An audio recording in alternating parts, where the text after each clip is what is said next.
Right now on News 8, seeing the devastation firsthand, what a Quantity woman saw the night of the deadly shootings in Orlando and her effort to help in a time of need. And a mother's search for answers, why the family of Gregory Dunbar wants your help to piece together his final hours. Live from WQAD, News 8 at 5 starts now. Good evening, I'm Denise Sinitka. And I'm Jim Mertens. Thanks for joining us at 5. New details are emerging from the deadliest shooting in U.S. history. Investigators say Omar Mateen killed 49 people before he died in a shootout with police Sunday morning. According to police, Mateen started shooting inside the Pulse nightclub, and when he was confronted by a police officer working security at the nightclub, he retreated into a bathroom, taking hostages with him.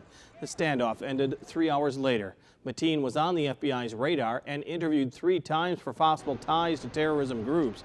President Barack Obama is saying this appears to be a case of homegrown terrorism, and there is no clear evidence the gunman was directed by ISIS.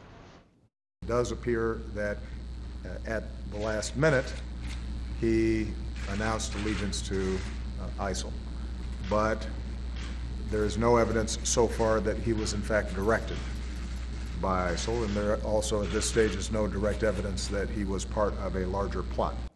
The gunman bought the weapons used in this massacre at the St. Lucie Shooting Center in Florida. The head of that company telling ABC News his thoughts are with the victims' families, but would not comment about the suspect. And the FBI says there are strong indications that Omar Mateen was in fact inspired by terror groups. ISIS has taken responsibility for the attack. The FBI says that during it, he spoke with 911 dispatchers 3 times, and operators say he did pledge loyalty to ISIS. During the calls, he said he was doing this for the leader of ISIL, who he named and pledged loyalty to. But he also appeared to claim solidarity with the perpetrators of the Boston Marathon bombing and solidarity with a Florida man who died as a suicide bomber in Syria for Al-Nusra Front, a group in conflict with the so-called Islamic State. FBI investigators are going through his electronics now to determine whether anyone else was involved in the planning. The FBI director says there's no indication that he was part of a larger terror network. Mateen's father is speaking out tonight about his son, offering his condolences and also saying that he too is puzzled by what happened. Those people, they lost their loved one. They are my family. And I apologize for what my son did, and I'm as sad and as mad at you guys are. You are my family. Those people, they are injured. I want them, I hope from God that they have a speedy recovery. Police searched the father's home as well. He says he does not believe religion had anything to do with the attack, but he did acknowledge his son's negative reaction to seeing a gay couple displaying affection at some point in Miami. Iowa Governor Terry Branstad offered his condolences to the victims and ordered state flags to fly at half-staff through Thursday. Well, I'm going to begin this morning by expressing my condolences to the families and everybody affected by the tragic incident that occurred down in Orlando over the weekend. As I understand, there were 49 people that were killed by this Islamic terrorist and another 53 that were wounded.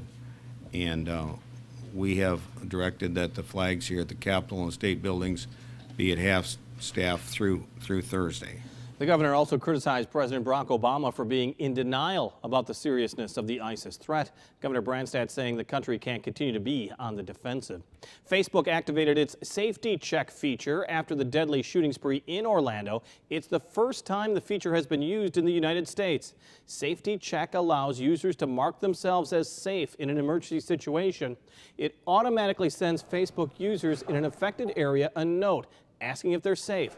When a user clicks on yes, let my friends know, Safety Check notifies their Facebook friends. And there was a local connection to the Orlando shootings. A Davenport Central high school graduate was working just minutes from Pulse nightclub when the shooting started.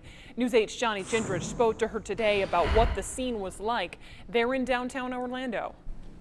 Denise, Ashley Cooning graduated from Davenport Central in 2008. Since then, she's moved to Orlando.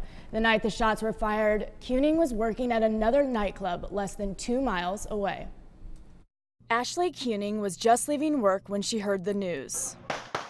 They kept us in the club, and they're like, oh, there's 20 people shot dead, and we're like, yeah, right. What do you know, we're thinking like maybe it was a rumor. But it was all too real. Cars and racing everywhere, and it was just like looking outside, and there's just crowds and crowds of people, and we're trying to see what's going on. And a police officer on duty told her to stay where she was. Everything just came at once. He's like, stay in the club. We don't know what club it's at. Nobody knew where it was at. We just knew it was on Orange Avenue, which is a long road. Eventually, Kuning was able to get her car and go home, only to find out she was just 4 minutes down the road from the most deadly shooting in U.S. history. I coped with it, and it was shocking.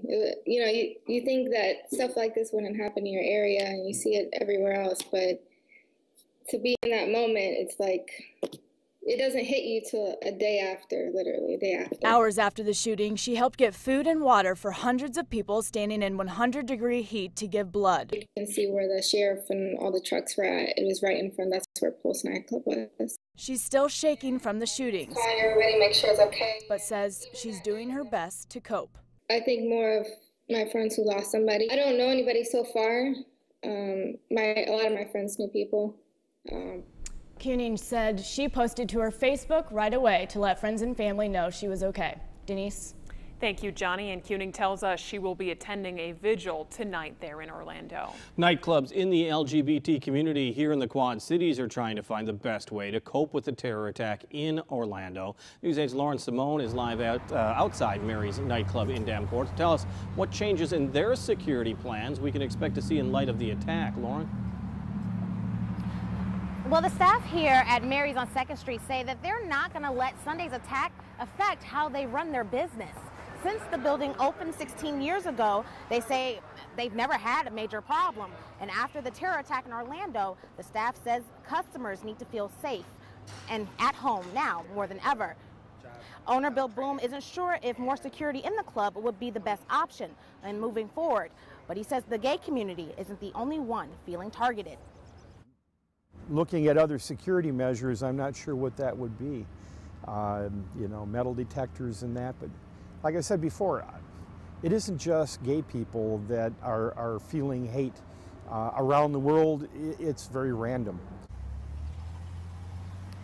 Right now, Boom says he's not planning any memorials for the victims in Orlando at Mary's, but he is encouraging the community to come out to at least one of the ceremonies happening within the next few days. Reporting live in Davenport, Lauren Simone, WQAD News 8. And one of the first ones is tonight. Another is scheduled for tomorrow as far as the vigils is concerned. Tonight in Muscatine, there's a candlelight vigil on Muscatine's riverfront. It starts at 8 o'clock near the basketball courts near the intersection of West Mississippi Drive and Pine Street. Tomorrow, the Unitarian Universalist congregation in the Quad Cities will host a vigil as well. It starts at 6:30 at 3707 Eastern Avenue in Davenport. Well, turning now to our weather, and it is hot and humid out there. Could bring a real drastic change for much of the Quad City area. James Zahara watching the weather conditions for us tonight from the Weather Center. Hi, James. Hey, guys. Yeah, and what a difference a day makes, that's for sure. Yesterday, as we take a look at our wind flow, we're getting that very nice breeze coming out of the north and east, kept temperatures only in the low to mid 80s, some areas only in the 70s out there. But then today, wow, what a difference as we got that southerly flow, brought in that heat, brought in that humidity, and what a jump in numbers that we had, especially not only near that boundary, but to the south, where we had temperatures 90 or better for daytime highs. In fact, an update on that temperature in the Quad Cities got as high as 95 degrees. Now, some of that heat and humidity is now being rinsed out in the form of some scattered showers and thunderstorms now nosing their way into Henderson County, right around places just around Burlington, eastward as you go near Kirksville. This continues to push its way to the north, and I do expect the coverage to increase even more as we make our way into the evening. 89 degrees now in the Quad Cities, a few scattered clouds about, and the chance of wet weather continues for this early week. I'll tell you how long that will extend coming up in just a few minutes. Jim? All right, thank you, James. A 6-month-old Iowa boy died over the weekend after police say his father left him in a hot car. It happened Saturday night in the parking lot of a barber shop in Des Moines. Police say the father left his 6-month-old son in the parking lot unattended. They aren't sure how long he was left there, but by the time the father found him and took him to a hospital, the infant had already died. The father was arrested for felony child endangerment. It's a difficult thing for our investigators to investigate. You know, any child death is gut-wrenching. The thing that's frustrating about these is that in all these cases we often find that a parent can remember, you know, to grab their cell phone, or they can remember to grab their purse, but they forget their child, and it's really hard to wrap your brain around that. Police are also investigating a second case of a child left in a car at a grocery store. The mother is now facing several charges, but in that case, the child is expected to be okay. A Bettendorf family caught someone stealing packages right off their front porch. Bettendorf police say the woman in the video that you're about to see walked right up to the house early Sunday morning, grabbed those boxes, and just walked away. The family wasn't home at the time. The packages were delivered the day before. Now the family is hoping that someone will recognize that woman and call police. Investigators say they still don't know what caused this huge fire in Bettendorf over the weekend. It happened at the old Case plant that's now vacant. Investigators say the property owner was doing a check when he noticed the smoke and flames and called 911. A worker at Adventureland Amusement Park has died after falling into one of the rides. Emergency crews say the worker slipped and fell into the park's raging river attraction on Tuesday. He was helping riders into the rafts. Rescuers pulled him out of the water and he was taken to a Des Moines hospital. He was taken off life support, though, on Saturday. The worker was a retired postal employee and worked during the summer months. Burlington police say the remains found near the area of Lake West were indeed human. It was nearly a week ago that we told you that detectives discovered what appeared to be a human foot. Investigators say the remains were sent to the Department of Criminal Investigation lab for DNA tests. Results aren't expected for 6 to 8 months. A Quad City mom tonight is looking for answers in the death of her son. Greg Dunbar's body was found in the Mississippi River near Buffalo, Iowa last month. As News 8's Chris Miner reports, there are still more questions than answers about his death. I just hope somebody knows something and will, you know, come forward. Lisa Duffy desperately wants to know how her son wound up in the Mississippi River and drowned. Right now, we don't know if this was accidental or intentional. Greg Dunbar was 35 years old. His body was found floating on May 13th in Buffalo, Iowa. He had no ID on him. We didn't find out about his, you know, what happened to him until 3 days later, because when they found him, he had no ID. They thought he was homeless. And that breaks my heart. Greg had suffered from mental illness nearly all his life. He was living here on his own in these apartments off Brady Street. Surveillance cameras showed that he left May 8th and never returned. We always felt like we had to protect him, you know, in recent years especially. You know, he was diagnosed with a mental illness and, you know, he was on medication for that. But, you know, he was very trusting of everybody, and that's why we feel like maybe somebody took advantage of that, and we want to just find out what happened. Lisa says her son grew up loving the Hawkeyes and playing basketball. He played in Special Olympics. We went and watched him do that, and he would sometimes look over to see if we were watching him, you know, make the basket or whatever. Greg didn't have a car. Police are looking into how he got to the river at least 4 miles away and what really happened to him. You know, I just feel like it's so unfair that, you know, his life was so short. I'd really love to have that closure. In Davenport, Chris Miner, WQAD News 8. Thank you, Chris. And anyone with information can call the Scott County Sheriff's Department or Quad City Crime Stoppers. Still ahead at 5, keeping cool in some sweltering temperatures. The effort to make sure heat isn't a factor and why it's not always easy to meet the need.